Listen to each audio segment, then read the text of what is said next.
Recording in progress.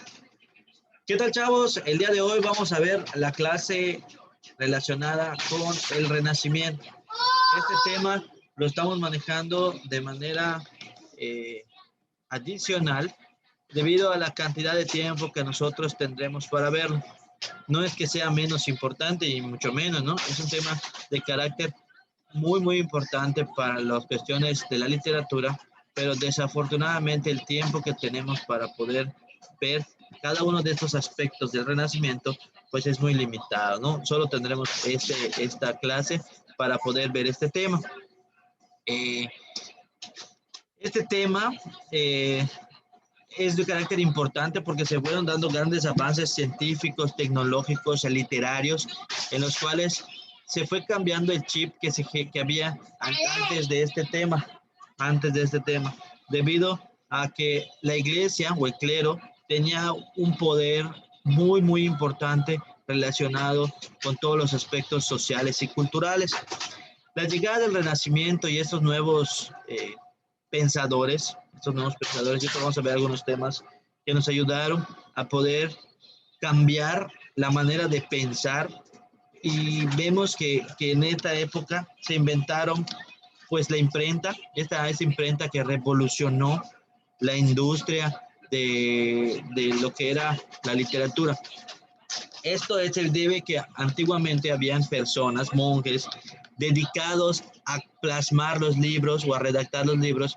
Imagínense, de uno en uno, ¿cuánto tiempo les llevaría estar redactando estos libros? A la llegada de la imprenta, esto agilizó tanto en la difusión como en que las personas pudieran obtener estos nuevos medios de comunicación que les llegaron a ver de manera muy diferente. De igual forma llegó la brújula, de igual forma llegó el telescopio de Galileo, de igual forma la pólvora. O sea, fueron varios descubrimientos que se fueron dando durante este periodo, ¿ok? Y primero que nada vamos a ver que el Renacimiento fue un movimiento artístico, cultural, que tuvo lugar en Europa Occidental durante el siglo XV y el siglo XVI. Aunque se proyecta principalmente sobre el arte de la Edad Media, el Renacimiento también afectó el pensamiento de las personas y la ciencia, la cultura, que coinciden con el principio de la Edad Moderna. Es por ello que se considera el periodo de transición entre la Edad Media y la Edad Moderna. Digamos que fue la etapa de transición en cada uno de estos situaciones, ¿no? Ya la Edad Media, que era más que nada, podemos mencionar como el oscurantismo, a la Edad Moderna, ¿no? Los principales exponentes del Renacimiento son artistas, que aunque también podemos destacar a través de él un gran progreso en la ciencia, tanto en la natural como en la humana. A grandes rasgos, este movimiento consistió en una ruptura de las estructuras y corrientes establecidas.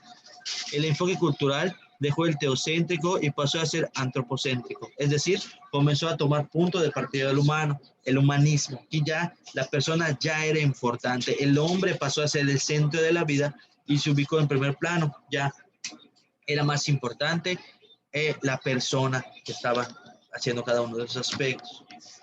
La secularización de la sociedad, la Edad Media, también había estado asignada por el poder eclesiástico. Ya que les mencionaba, la iglesia tenía todo el poder anteriormente, que no solo controlaba la política, sino la producción cultural. Con el Renacimiento, los sectores civiles comenzaron a competir con la iglesia y ganaron influencia política, económica, cultural y artística. Se rompen las cadenas, ya hay el capital, ya hay el dinero, hay nuevas creencias y vamos a luchar para poder salir, para poder tener ciertas diferencias con la iglesia, ¿no? Porque ya tengo este poder económico. La cultura, esto es, la ciencia y la filosofía y el arte, alcanzaron en este periodo un desarrollo mucho más amplio y prolífico gracias a la libertad temática y a los nuevos métodos de estudio empleados. Claro, que hay un cambio, hay una revolución con estos aspectos, y esto va generando nuevas formas de pensar, nuevas libertades, y eso pues obviamente nos va a llegar a que alcancemos nuevos conocimientos y nuevas formas de expresión. Entre las causas del Renacimiento vemos que el Renacimiento podemos destacar 5 principales. La expansión cultural gracias al surgimiento de nuevas universidades durante el siglo XII, nuevos pensadores, la llegada de grandes sabios y pensadores griegos a Italia a raíz de la caída de Constantinopla, segundo, y el tercero, que les había mencionado en un principio, la invención de la imprenta que permitió... Se va a caer.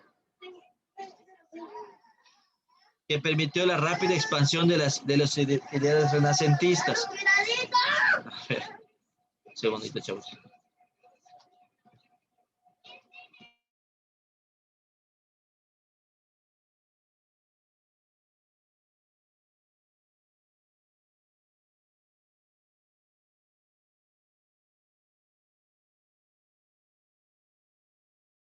A ver, continuamos. La invención de la imprenta que permitió la rápida expansión de los ideales renacentistas. Y bueno, ya una difusión de una mejor más económica para las personas. Ya podían acceder a esta información. La expansión del humanismo que pretendía descubrir, estudiar y venerar al hombre, así como las riquezas de la burguesía, la cual permitió el financiamiento de los nuevos artistas. Digamos que estas son las 5 principales causas que el Renacimiento tuvo un gran auge. De igual forma, vemos que las características de este Renacimiento, entre las principales características del Renacimiento podemos destacar las siguientes. Se basó en observar y entender nuevos conocimientos para darles expresiones a través del arte. 2. Le otorgó protagonismo a la figura humana, la cual fue expresión del movimiento humanista. 3. Dejaron de lado la religión, utilizó la ciencia y la razón para buscar explicaciones naturales y sociales. 4. Destacaban los valores éticos de la libertad, justicia, amor, respeto, solidaridad y honor. Y por último, a través de él surgieron grandes artistas de la historia de la humanidad. No por ende son las únicas características. Hay más características relacionadas, pero digamos que podemos identificar como estos 5 principales para que podamos destacar. ¿Ok? De igual forma, esto del Renacimiento desarrolló el pensamiento científico. Los renacentistas estaban convencidos de que todo puede ser explicado a través de la ciencia. Por ello floreció la ciencia y destacaron científicos como Nicolás Copérnico, Galileo Galilei, Alonso de la Santa Cruz, Miguel Servet y el propio Leonardo da Vinci. Son unos de los grandes pensadores, no son los únicos, pero son, digamos que, los más destacados de esta generación. Las grandes invenciones, este renovado interés por la ciencia se vio también fortalecido por las invenciones como la imprenta de tipos móviles, que facilitó la circulación de los libros, incluidas la Biblia, que hasta entonces era reproducida manualmente por los monjes copistas, ya se los había mencionado. Otros grandes inventos de esta época marcaron la historia de la humanidad, como la brújula, el telescopio de Galileo y las armas de pólvora. Del mismo modo, las investigaciones dejaron avances en diferentes áreas que sirvieron como antecedentes de las invenciones posteriores en la ciencia. Son el caso, por ejemplo, de los estudios de Leonardo da Vinci sobre el tornillo aéreo y el planeador, que ya digamos que fueron los principales o los primeros orígenes acerca de lo que sería el aeroplano, ¿no? El individualismo, el Renacimiento permitió que apareciera una concepción individualista, en tanto idea de concepción, autovaloración y autocalificación y autodistinción del hombre. Si el hombre se vuelve centro de referencia de la vida, si gana dignidad, su libertad, placer, luego tiene lugar la valoración del individuo particular sin tener que estar sometido a la causa del colectivo. De igual forma, el gran desarrollo de las artes y la literatura. Durante este periodo, las artes hicieron un gran despliegue, tanto en técnicas y géneros como temas que abordar. Fue la época dorada del arte, que impactó por el espíritu científico, era percibido como forma de conocimiento. Aparecieron toda clase de géneros nuevos y nuevas técnicas en la literatura. Tuvo lugar el nacimiento del ensayo como género literario. El teatro pudo finalmente abrirse más allá del orden religioso y reconocer las preocupaciones de la vida secular. Y lo que he mencionado es muy complejo y muy extenso este tema del Renacimiento para poder verlo en una clase y en este tiempo tan limitado que tenemos. Pero en este desarrollo se fueron dando nuevas técnicas de cada uno que podríamos hablar solo en técnicas de la literatura. Nos puede llevar 1 hasta 2 clases sin ningún problema.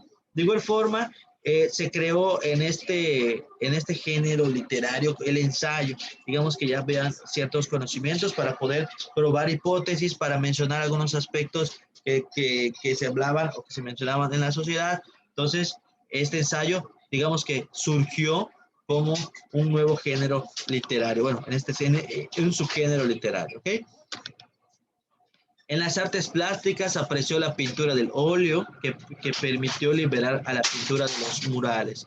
También tuvo lugar el género del retrato, distintivo del individualismo renacentista. Asimismo, aparecieron nuevas técnicas pictóricas, tales como la perspectiva lineal, y con ella un gran desarrollo del escorzo, el claroscuro y el sumar, etc. La cultura y la arquitectura retomaron el estudio de la antigüedad clásica y encontraron el altísimo nivel de excelencia y el monumentalidad. La arquitectura tuvo un nuevo despertar que procuró una mayor racionalización del espacio. No solo retomaron elementos estéticos del pasado romano, sino que les dieron un nuevo uso y funcionalidad que lo ayudó a crear una nueva arquitectura. Y vemos que en la arquitectura, en la escultura, en las artes plásticas, se fueron generando, fueron habiendo grandes avances que contribuyeron a lo que era con este renacimiento. De igual forma, aparecieron de talleres de artistas, ya algo ya formalmente establecido para las personas que desarrollaban este arte. Y la renovación de las artes trajo la aparición de los talleres bajo la dirección de un artista. Como consecuencia de ello, el Renacimiento tuvo lugar una separación entre artistas y artesanos. Aquí ya se divide, ¿no? Por un lado, la concepción del arte y artesanía por el otro, ¿ok? El Renacimiento recuperó la práctica romana de la protección de los artistas y a las artes. Esto se debe a que reconoció en el arte, por un lado, un objeto de invención económica y por otro veían el arte de manera de dar gloria a Dios, brindar un servicio a la ciudad y darse gloria a sí mismo. Y es lo que les menciono, estas cuestiones del Renacimiento es muy, muy, muy extenso. Lo estamos viendo de manera general para que ustedes puedan tener una mejor adaptación. Ojo, esto se tiene que lo vamos a ver en tercero, que en historia del arte, para poder unir cada uno de estos aspectos. Y ahora, lo que vamos a ver para que podamos culminar o ayudar, darle fuerza, vamos a ver este video relacionado con la literatura universal, hablando del Renacimiento. Y se los voy a poner para que ustedes puedan ver. Época que inicia la Edad Moderna, el Renacimiento. En el siglo XVI suceden una serie de eventos que permiten generar un cambio en la sociedad de Occidente. Este proceso o paso de la Edad Media a la Edad Moderna es llamado Renacimiento, pues después de la hegemonía de la religión se retoma la cultura greco-latina y con ella el interés por la ciencia y el propio ser humano. Entre estos eventos tenemos la consolidación de la invención de la imprenta moderna, realizada por Johannes Gutenberg, el descubrimiento y posterior invasión de América. También se consolida la reforma protestante que debilita a la Iglesia Católica. El Renacimiento tiene las siguientes características. Como dijimos, se produce un avance científico y tecnológico. Además, el hombre es el centro de preocupación objetiva, lo que significa un paso del teocentrismo, en el que Dios era el centro de interés, al antropocentrismo, en el que el hombre pasa a serlo. Se observa también el predominio de la razón o racionalismo como oposición al dogmatismo de la Edad Media. El Renacimiento tuvo como base filosófica al humanismo y, como dijimos, en esta época resurge el clasicismo greco-latino, es decir, se rescata el griego y latín y se retoma el pensamiento de los clásicos griegos. En su expresión literaria se puede ver una predilección por la naturaleza, además de la expresión de temas amorosos con una amada idealizada. También prima el goce de la vida terrenal sobre la vida de sufrimiento con fines celestiales. Entre los principales exponentes de la literatura renacentista podemos mencionar a Dante, Petrarca y Boccaccio como precursores. Rotterdam con su Elogio a la locura, obra en la cual se hace una ironía del cristianismo mediante la locura, estulticia o necedad. Maquiavelo, quien en su obra El Príncipe describe el mundo político con sus estrategias y su moral relativa con el objeto de poseer el poder. El gran poeta español Garcilaso de la Vega, influenciado por el petrarquismo y los poetas latinos. Miguel de Cervantes, autor de la obra universal Don Quijote de la Mancha, considerada la primera novela moderna. Montaigne, autor y creador de los ensayos, que eran textos de análisis y opinión sobre un tema determinado haciendo uso de la razón. Rabelais, autor de Gargantúa y Pantagruel. El poeta inglés Spenser, quien al igual que Garcilaso, es influenciado por los poetas de la antigua Roma. En esta época se hace presente también el dramaturgo William Shakespeare, quien recogió la literatura tradicional y escribió Hamlet y Romeo y Julieta. Es en el Renacimiento, en la época en que el libro se masifica con el invento de la imprenta, lo que tiene un gran significado en la cultura. Asimismo, la ciencia empieza a avanzar con agilidad, con personajes como Bacon y el empirismo, Copérnico con su teoría heliocéntrica o Galileo Galilei enjuiciado por la Santa Inquisición. La pintura se presenta con Leonardo da Vinci y Miguel Ángel con el dominio de la perspectiva y proporción en temas religiosos, naturales y humanos. En la religión sobresale Martín Lutero, quien lidera el protestantismo, movimiento que debilitaría a la Iglesia Católica, que predominaba en la Edad Media. Finalmente diremos que la literatura y la cultura renacentista gradualmente dejan de girar en torno a Dios y son más una expresión renovadora del ser humano mirando su propia realidad e individualidad. Gracias por ver este video. Bueno, entonces ya quedamos que este video nos habla y nos deja una idea más general de lo relacionado con el Renacimiento, y vemos aspectos importantes como la imprenta. Se mencionaron algunos personajes para que podamos identificar cada uno de esos conceptos y cómo se fue manejando con el Renacimiento. Digamos, chavos, esta fue la clase del día de hoy, que digamos se tomó como tema complementario, desafortunadamente por el tiempo que nosotros tenemos para ver este tema, para abordar este tema.